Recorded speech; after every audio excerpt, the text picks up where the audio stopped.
আলাইকুম, সবাই কেমন আছেন? চলুন আপনার সাথে শেয়ার করে আমার সারাদিনের ডায়েট রুটিন।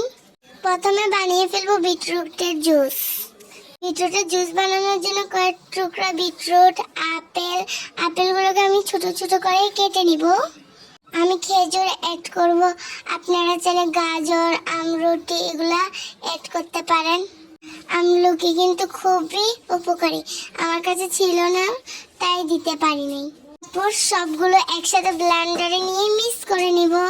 এগুলো একটু ঘন হয়ে গিয়েছে তাই এগুলোর সাথে একটু পানি মিক্স করব।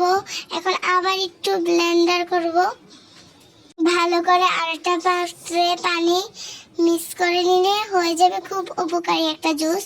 এখন এগুলোর মধ্যে আমি একটু লেবু নিয়ে নিব। আসলে এই জুসটা শরীরের জন্য খুবই উপকারী, বিশেষ করে যাদের শরীরে রক্ত কম তারা এটা ট্রাই করতে পারেন। প্রতিদিন একবার করে খেলেই হয়। প্রথমে সবজি দিয়ে রুটি খাবো, তার জন্য সবজিটা রেডি করে নিব। আজকে রান্না করব লাউ, একটা ডিমও অ্যাড করে নিয়েছি। তারপরে সবজিটা রান্না করব। এখন পাশাপাশি রুটিটাও বানিয়ে নিচ্ছি। সকালে রুটি আর সবজি খেতে পারেন। আমি আজকে লাল রুটির আটা বানিয়েছি, এটা আমাদের শরীরের জন্য অনেক ভালো। শীতকালে সবজিটা টেস্ট করে নিতে হবে। অন্যটা আমি ডিম দিয়ে খাই রুটি, কিন্তু এখন খাবো না, এখন যত শীত পড়ে। সবজিটা এখন লেড়ে নিব, লেড়ে চেড়ে। সবজিটা হয়ে গেলে এখন রুটিগুলো ভেজে নিব। খুব বেশি না, 2টা থেকে 3টা রুটি, এটাই আমার ডায়েট। সকালে সন্ধ্যায় 2 বেলা করে এখন রুটি খাচ্ছি সবজি দিয়ে। আমি অসুস্থ, আপনারা আমার জন্য দোয়া করবেন। আসলে ডাক্তার বলছে 2 বেলা করে রুটি খেতে হবে, ভাত একদমই খাওয়া যাবে না। কিন্তু বাঙালি হিসেবে আমরা কি ভাত না খেয়ে থাকতে পারি?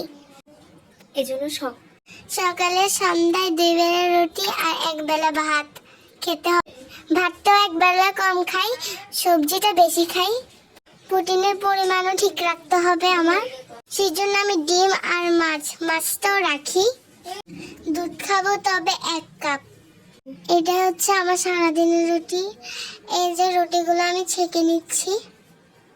খাবার দাবার একটু কন্ট্রোল, শরীরও ঠিক থাকে। তবে আমার মিষ্টি খুবই পছন্দ, এখন নিজেকে একটু কন্ট্রোল রাখতেছি। মানুষের জীবনে কখন কি হয়ে যায় বলা যায় না, তাই যখন যেটা মন চায় খেয়ে নেওয়া উচিত। আমার একটা ফাস্ট ফুড মিষ্টি জাতীয় জিনিস খুবই পছন্দ, কিন্তু এখন ডাক্তারের নিষেধ। কখন কোন খাবারের নিষেধ এখন বলাও যায় না। এখন মানুষের জীবনে কত উত্থান পাথান। যাই হোক, আমরা ওদের জন্য দোয়া করব, আল্লাহ যেন সবাইকে ভালো রাখে। আমার জন্য দোয়া করবেন। সবাই ভালো থাকবেন, আমার আইডিটা সাবস্ক্রাইব করে দেবেন।